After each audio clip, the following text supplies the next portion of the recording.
across the ocean.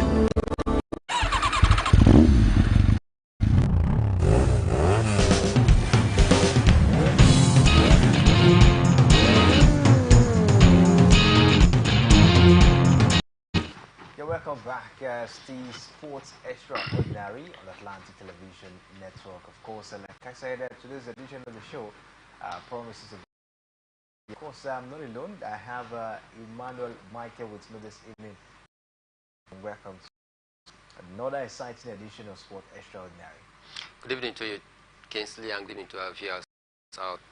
All right, so let's quickly take a look at what is happening in table tennis, because Aruna Quadri is crying at the moment, saying that the World Table Tennis, body should pay him his money.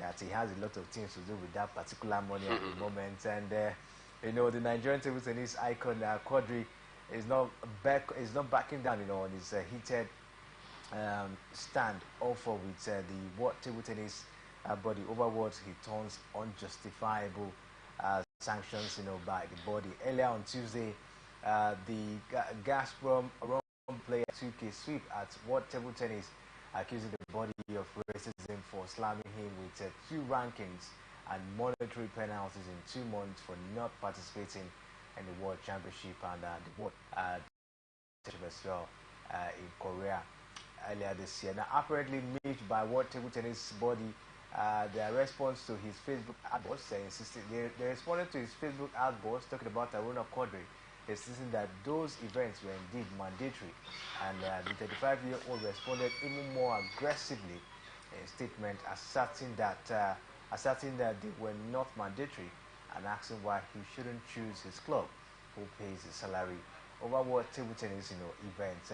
Michael, what do you make of the back and forth between Aruna Quadri and the World Table Tennis body? I think for me it's not a good one.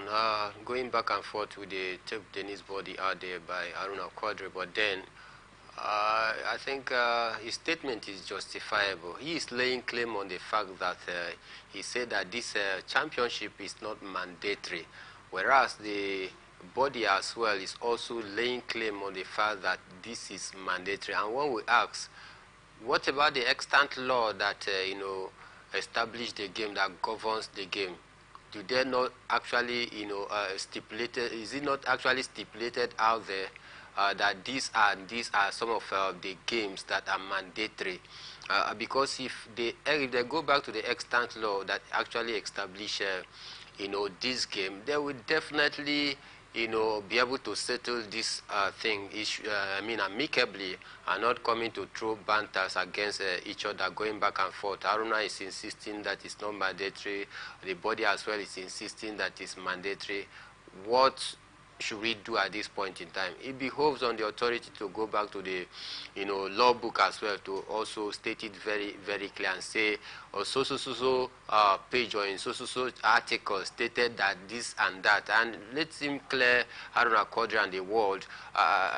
For me, I think there's no need for this. The only angle I'm pretty surprised or shocked about is where Aruna Quadri actually, laid other complaints as well. He talked about the issue of, racism, in the game as well. He has, faced a whole lot of racism issue and all of that. I think they should take that aspect very serious, because the issue of racism, we are trying in as much as possible to stamp it out of football, but it does not only, occurs in football, it occurs in other games out there, but most time we are not aware of this. They don't come to the media, just like football. We've seen Dani Alves in the past, also Vinicius Jr. also suffering the same fate, as well, talking about racism. I think that is another strong allegation from Aruna Quadri. I think the authorities should also look into. But for the back and forth that they are going, I think they should go back to the law book, the extant law that actually established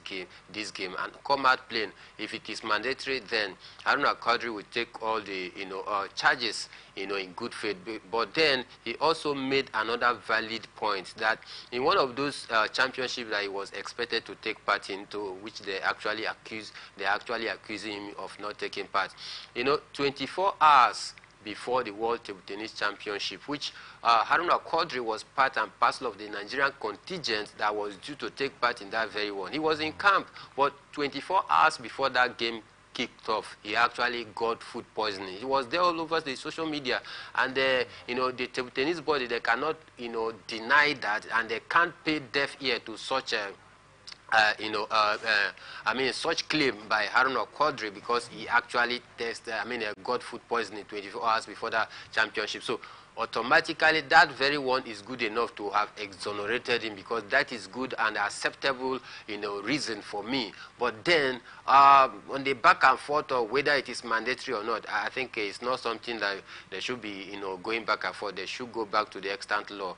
and take a look at it. If it is clearly stipulated, then Haruna Quadri will take the punishment and pay the fine. But then, if it is not mandatory, then there is need for them to pay him all of his, you know, entitlement out there, and also, you know, look deeply into the issue of racism, which he also talked about. All right, we'll keep our fingers crossed and see how Haruna Quadri, of course, will be able to battle this one out. And I think the man is actually taking up, is really utilizing his position as a big player. I think it's because of, you know, the height at which it has gone. That's why he's standing his ground, you know, on this particular issue. Yes, of course, I think so, because if we were to be a fringe player or a player that does not, you know, sit well in the world ranking, I think they wouldn't have paid deaf ear to this whatever. But Haruna Quadri is one of, you know, the biggest player out there when you talk about, you know, tennis. And of course, he also is also an ambassador for, you know, the table tennis out there, because we know the quality that he brings to the table. We know he's one of the names that, you know, speak to the heart of every tennis lover out there. Whenever you mention this name, you know, definitely a ring bell. And of course, he's an ambassador of the world table tennis out there. Seated as world number 12 as it stands right now, he tells you of the gigantic, you know, responsibility that Haruna Quadri has out there, and it tells you a whole lot about, you know, his quality. It tells you a whole lot about his person, about his individual, about what he brings to the, you know, the world of, you know, table tennis out there. So for me, I think these are some of the reasons why it looks as though his case is being taken very, very serious, because for such an important player and such an important ambassador for the table tennis world, it behoves on the table tennis body to also give a listening ear to him, because whatever happens, don't forget, other players are also watching. It might be Haruna Quadri today, but then tomorrow it might be any other player. So for me, I think he's taking the lead, and our other players is also monitoring proceedings to also take advantage of this by making their own case. All right, so let's keep our fingers crossed and see how it goes for Haruna. But Michael, there is trouble in boxing when it has to do with, you know, the Olympics this time around, because we hear the Court of Arbitration for Sport on Tuesday threw out an appeal from the International Boxing Association after it was stripped off of its rights to organize boxing events at the Paris Olympics. The International Olympic Committee withdrew its recognition of boxing governing body, the IBA, last year due to long-standing concern over governance, you know, issues. Now, in its ruling explaining the decision to dismiss the IBA appeal, the CAS panel said the organization had not increased its financial transparency and sustainability. Instead, the IOC has put in place the Paris Boxing Unit to ensure qualification and hosting of the sports at the 2024 Paris Games.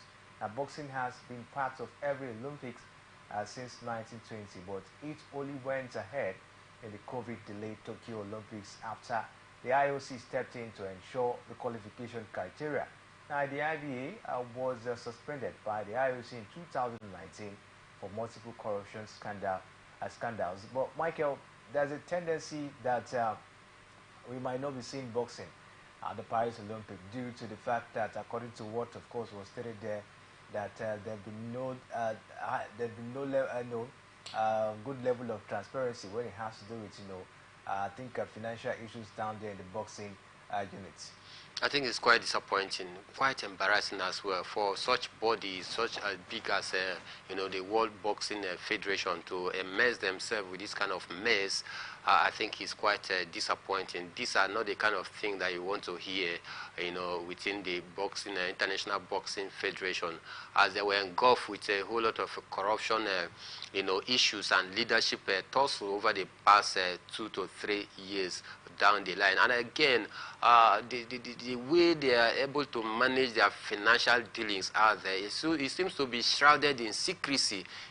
So I think for me, they have not complained to, also, be able to give an account of the money that have been coming into their coffers. And I think for me, that is pretty bad for such an, big body out there talking about the World Boxing Federation. I think for me, it's a slap on their face. And if the Olympic Committee goes ahead to, uphold, or rather, if CAS goes ahead to uphold, what the Olympic Committee is saying out there, then it's going to be a very big slap on the face of the World Boxing Federation out there.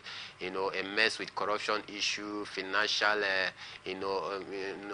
lack of financial transparency, leadership tussle. These are not the kind of things that you want to hear in the World Boxing Federation out there. I think for me, it's quite disappointing. Let's hope that they can find a way to be able to settle all this, so that at least some of these boxers that have been hoping or that is willing to go out there and showcase their strength and what they brings to the table to the world out there when the Olympic kicks off can finally get to have the opportunity of displaying their talents out there and also making a good money for themselves, because a lot of them have been hoping that one day they should. Especially Nigerian boxers.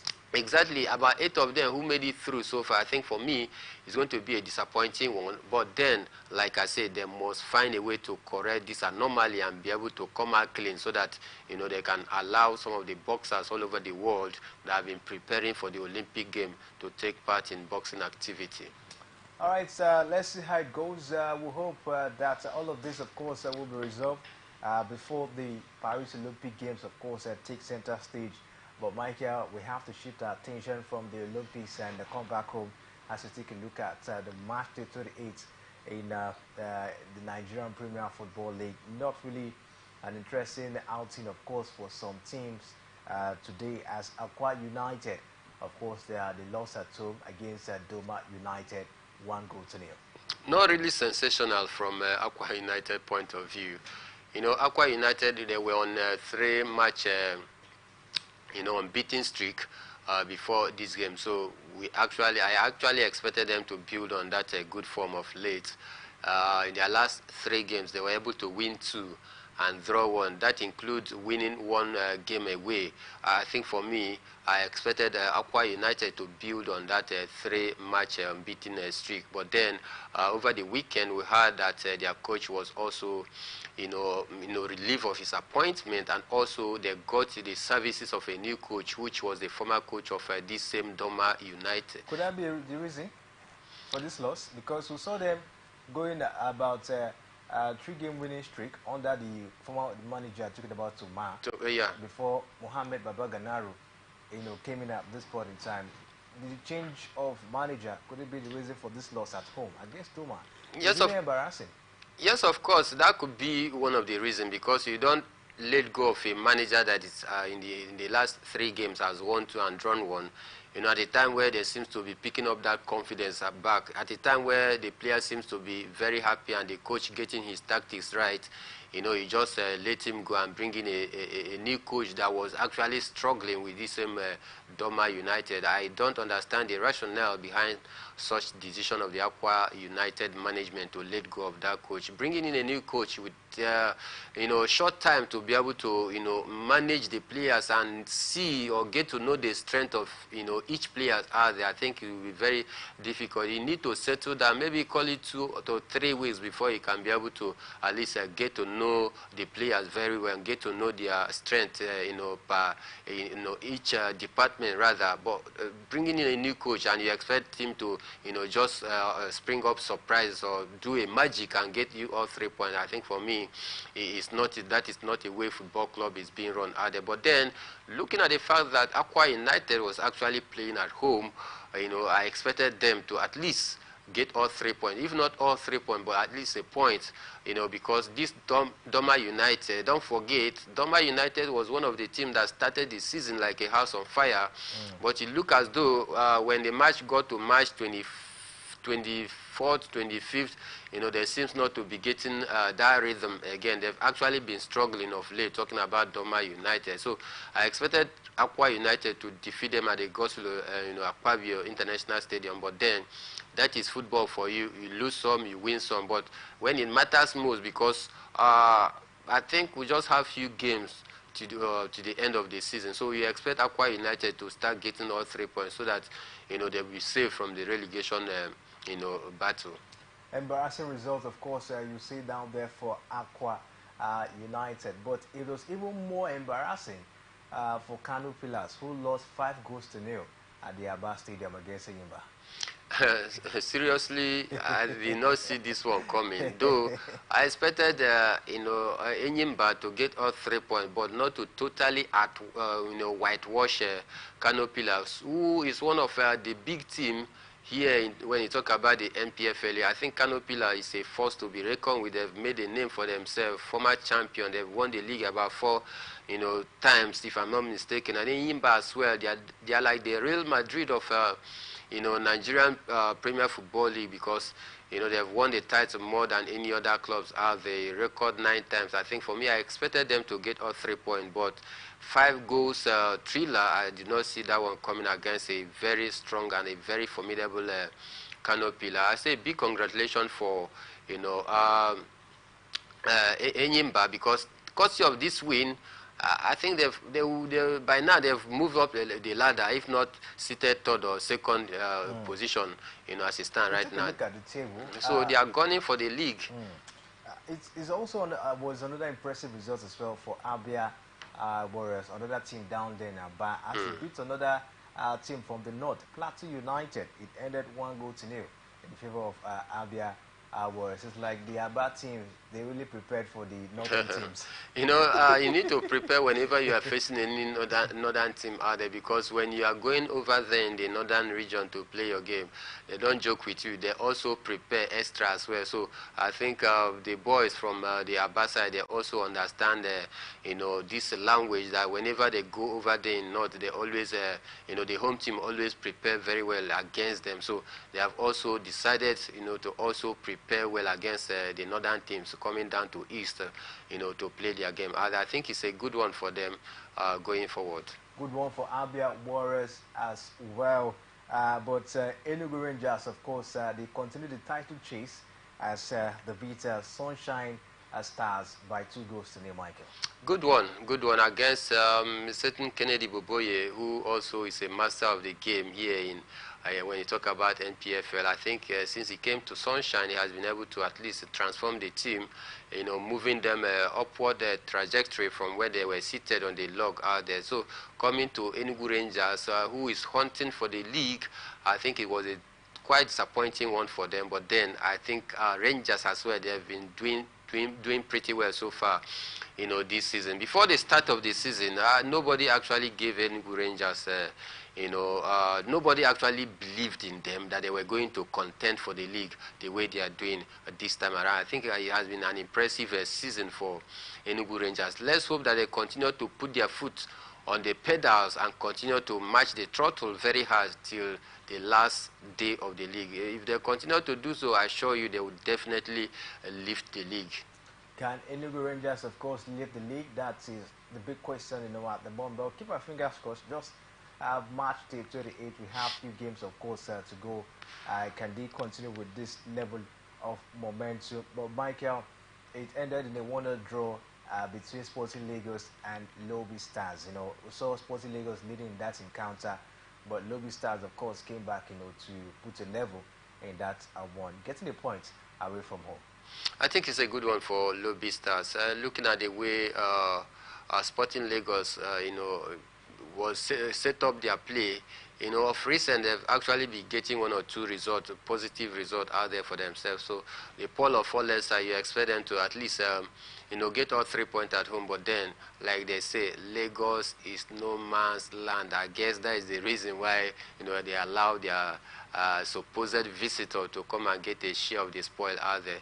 I think for me it's a good one, having away points. I mean, it doesn't come easy in the NPFL, especially going for such in a hostile environment where the crowd out there is always. Bayelsa United, one goal at the end in that particular encounter, Michael. For me, I think for Heartland, this is I don't just know the problem with Heartland and with Christian Obi. And this is what you get when you're having government interference in football out there. They brought in Kennedy Boboye to salvage the situation some time ago, some months ago, and he came in, he played 7 games, won 3, draw 1, lost 2 of those games. Then they were actually, moving up the ladder in the relegation battle out there, but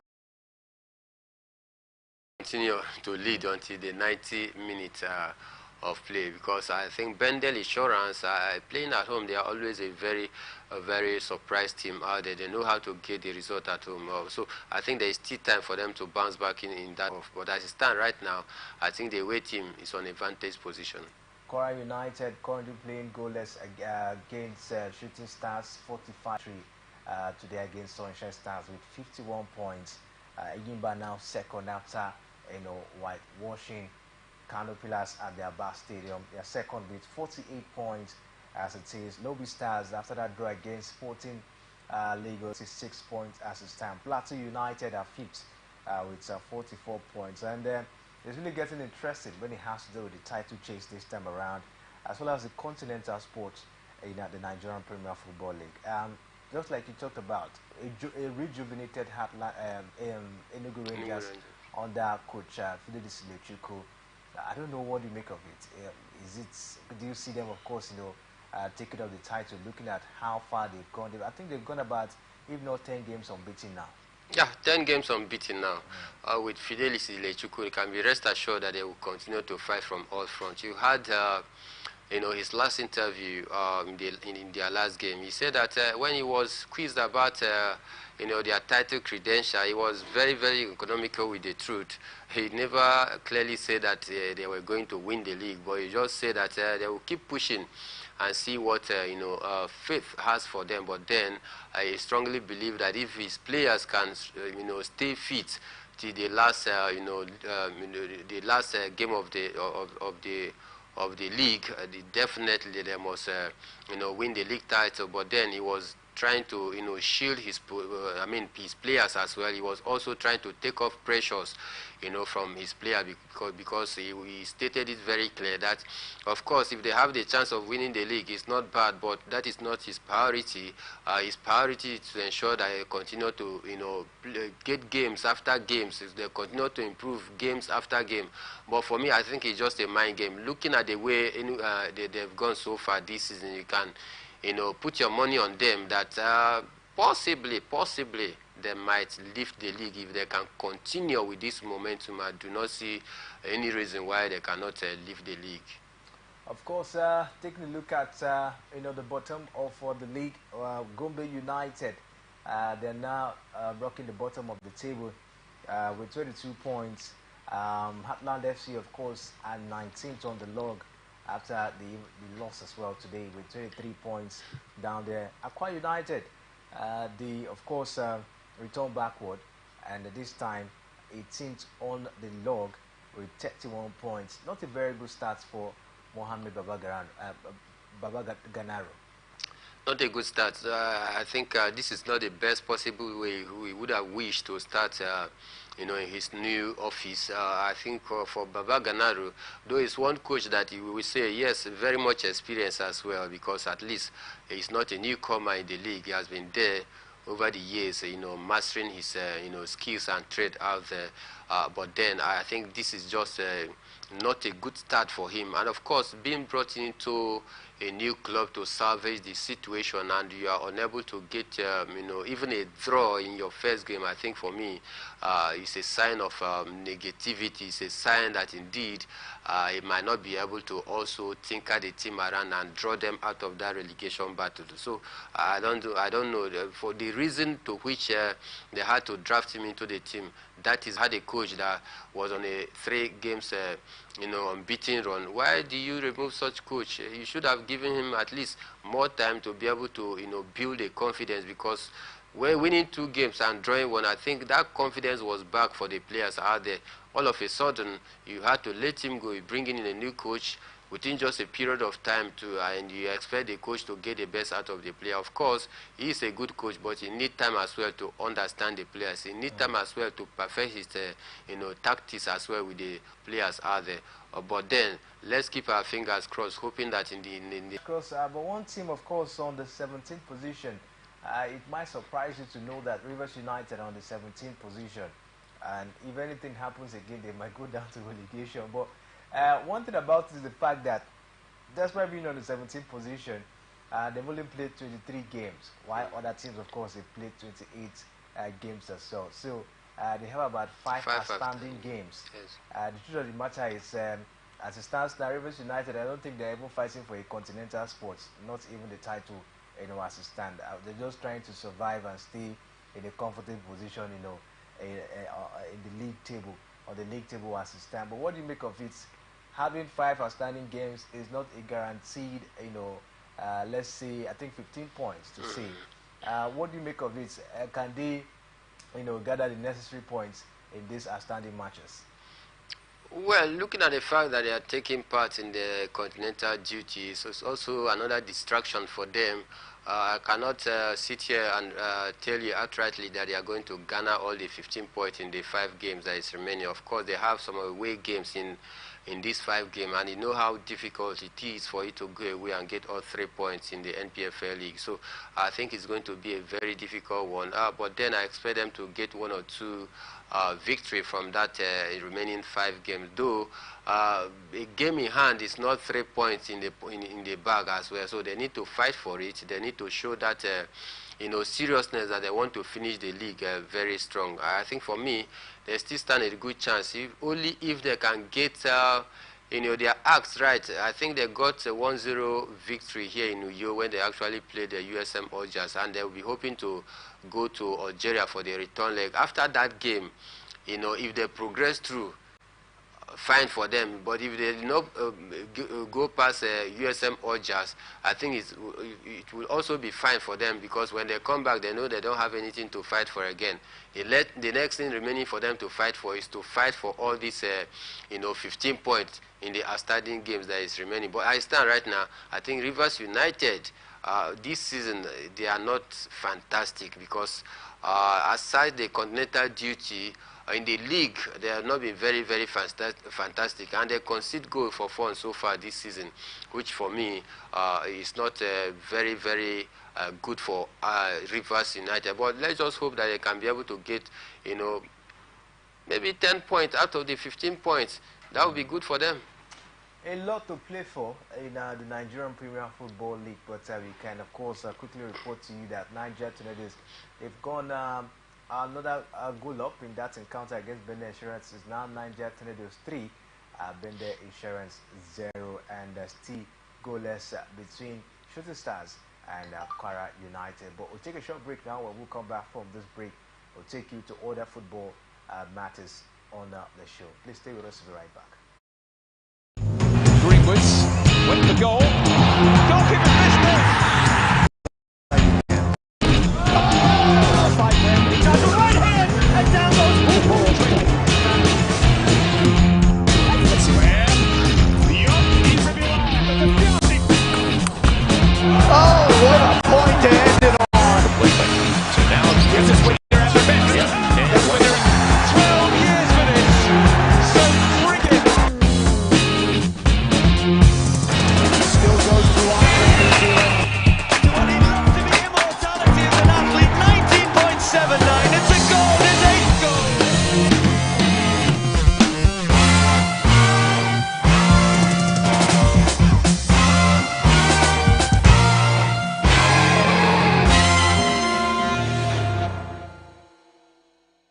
From the line across the ocean to the land beyond the mountains, through the Sahara, we bring on sport news, live analysis, expert discussions on trending stories in politics, business, socio-economy, sports, and documentaries.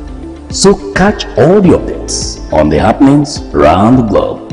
Stay focused on the fact today, only on ATN.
Welcome back as the Sports Extraordinary on Atlantic Television Network, and of course I will bring you the latest revolving around the world of sports.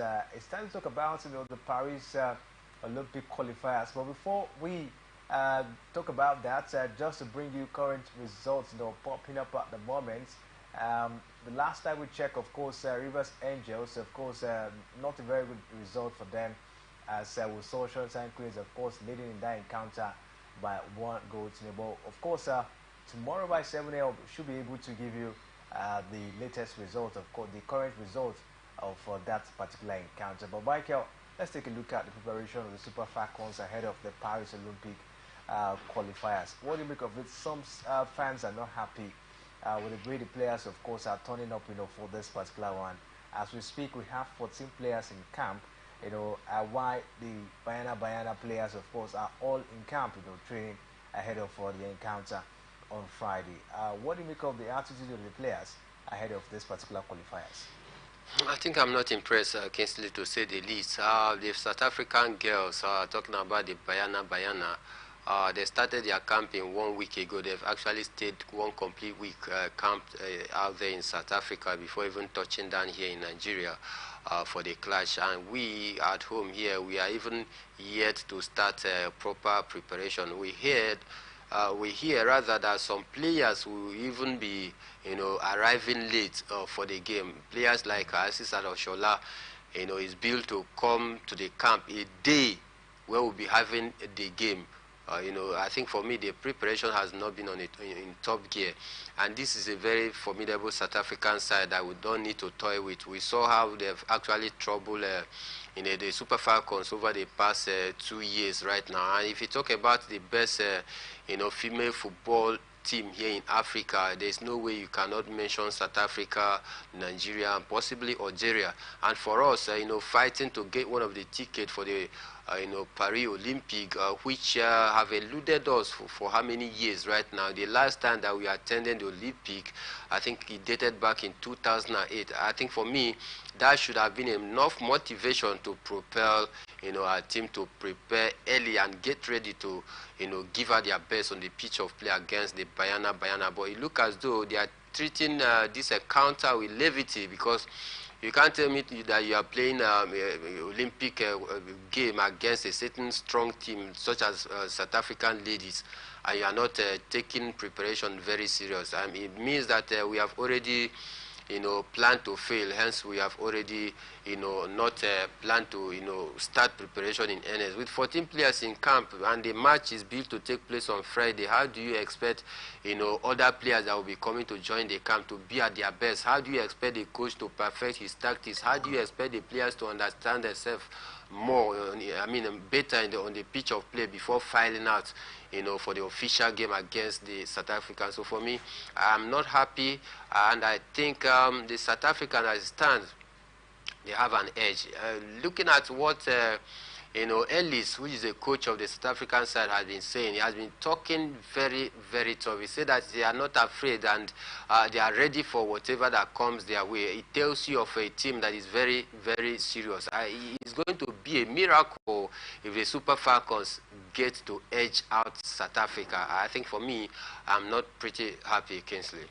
Not a very good preparation from the Super Falcons ahead of the clash against the Banyana of South Africa in the Paris Olympics qualifiers. We hope that despite the late preparation for the Super Falcons, they can be able to get a better result. But Michael, today we'll see some interesting fixtures in the Premier League as Arsenal will lock ons against Luton Town, Brentford against Brighton. We'll also see Manchester City against Aston Villa. What do you make of the game? Arsenal, of course, this should be a must-win for them if they want to, of course, strengthen their chase for the title. Sure, it should be a must-win for Arsenal against Luton, but then it's not going to be a banana peel for them because I think Luton, they are also a very stubborn side. You saw the first leg, how it ended. It took the quick late intervention, rather, the late strike of Declan Rice, to be able to give Arsenal all 3 points in their first meeting, the first leg, which actually ended 4-3. That encounter produced 7 goals. It was heading for a 3-3 draw before Declan Rice popped up to give Arsenal that, 9-minute win out there. So it's sure going to be a very, very, a big one for Arsenal. But then, playing at home, I expect Arsenal to at least edge out Luton. But one thing is certain, those who play the white paper thing, I think this game must have a go-go for each side because Luton, we know of them as a team that they often score goals. Though you are going to win them, but they must, in short, they, as a matter of must, score you a goal. So it's going to be a go-go game, but then I expect Arsenal, to win the game. Like I said, it's not going to be a banana peel for Arsenal. They need to show work there in the pitch of play. Looking at the fact that in their last game against Manchester City, you want to say, yes, they went on the defensive, trying to catch Manchester City on the counter. But then I think against Luton, they will play their normal game. So you expect Arsenal to be firing from all cylinder. Bukayo Saka fit again. Martinelli, we saw him making a cameo appearance. So for me, I think it's going to be a very, very interesting game tonight. Manchester City, Aston Villa. Can owner Emery and his stubborn soldiers, spoil the party for City in terms of the title race? Maybe. Looking at their first leg encounter, don't forget Aston Villa actually defeated this same Manchester City 1-0. And again, mostly on the same week that they also defeated Arsenal, which is another heavyweight out there. So I would say that Aston Villa, they have that pedigree. They are a force to be reckoned. In short, they are a threat for Manchester City. But then Pep Guardiola, at the time when you expect him not to, at the time when you do not expect him to, get the result, that is when he actually proved bookmakers strong. You might possibly see a whitewash of Aston Villa, looking at the fact that he was unable to get all 3 points against Arsenal.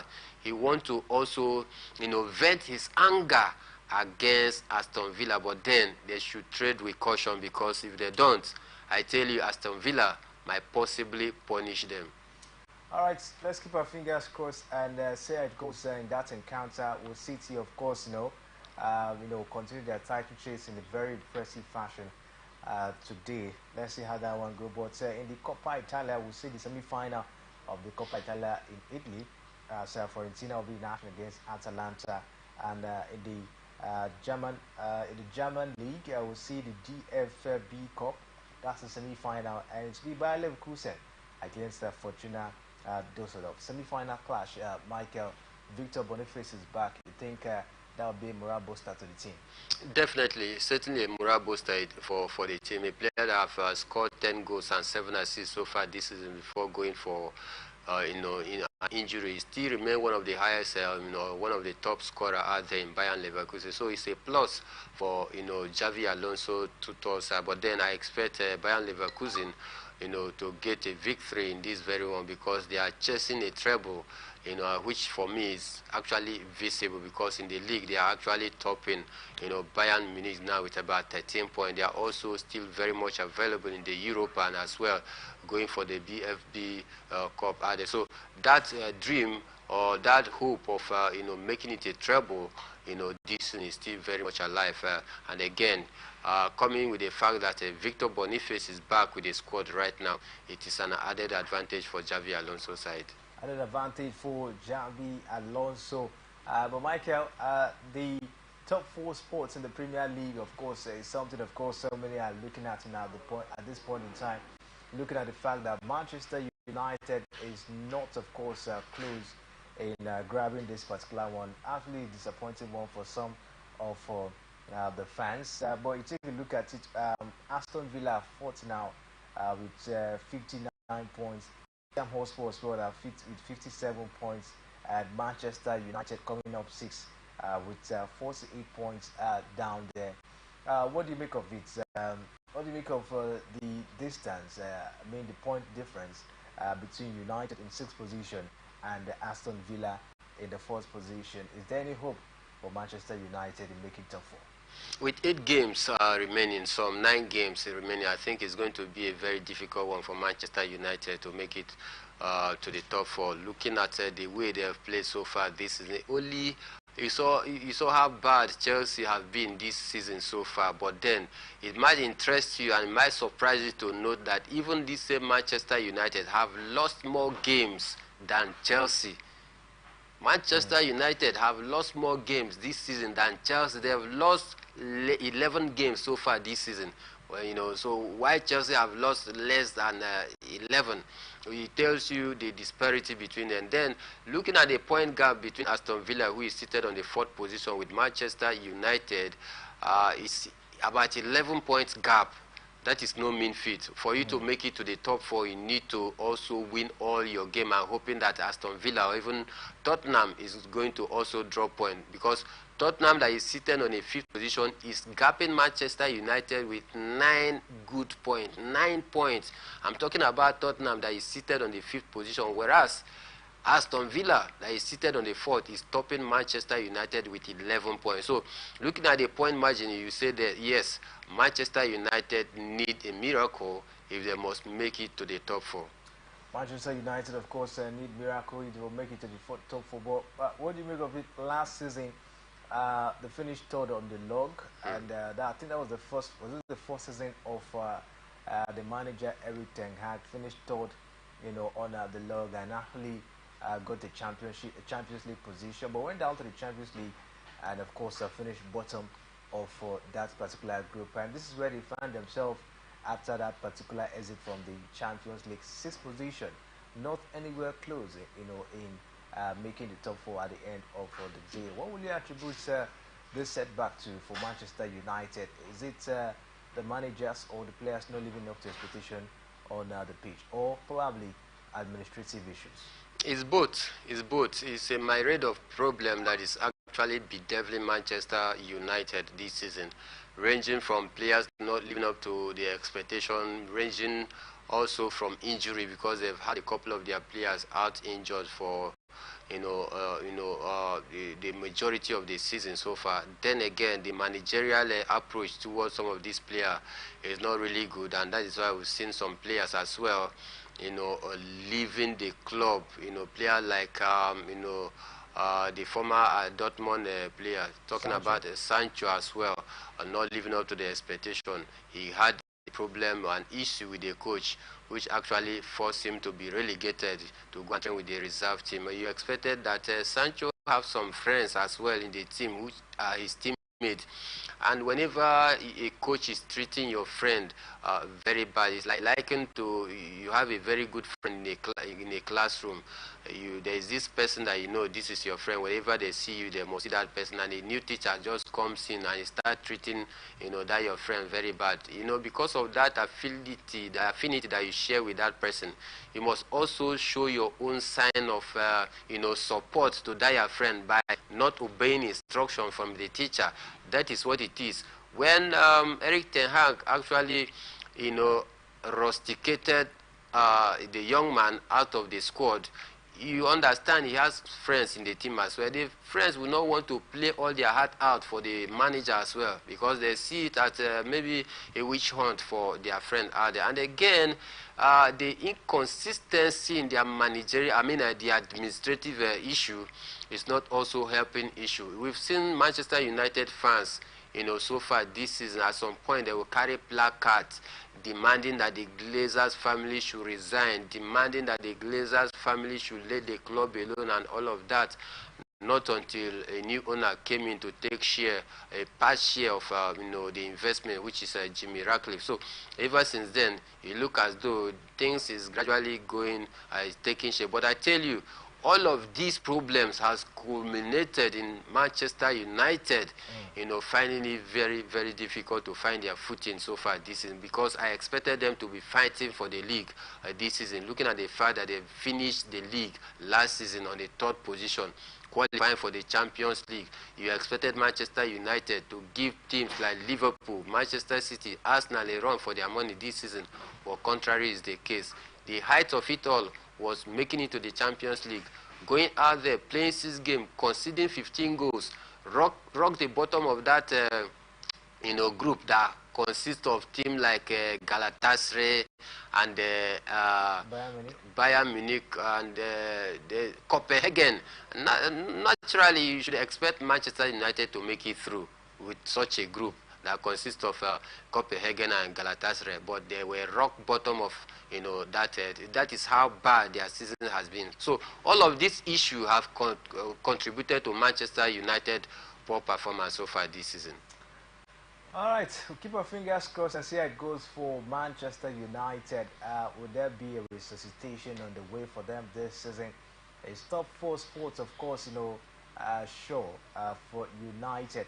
We'll keep our fingers crossed and see how all of this, of course, will unfold in the coming days. But we have to call it a wrap on the show at this point. We'll take a look at those fixtures tonight. Arsenal, can they strengthen their title chase? Aston Villa, can they spoil the party as well this evening for Manchester City? Big questions, of course, to be answered, tomorrow by 7 a.m.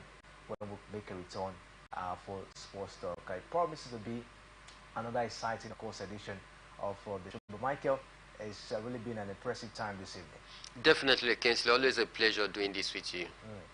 All right, don't forget, Peace and Unity always the pathways to progress. More programs, of course, will be coming your way on Atlantic Television Network. My name is Kingsley Emmanuel. Thanks for watching.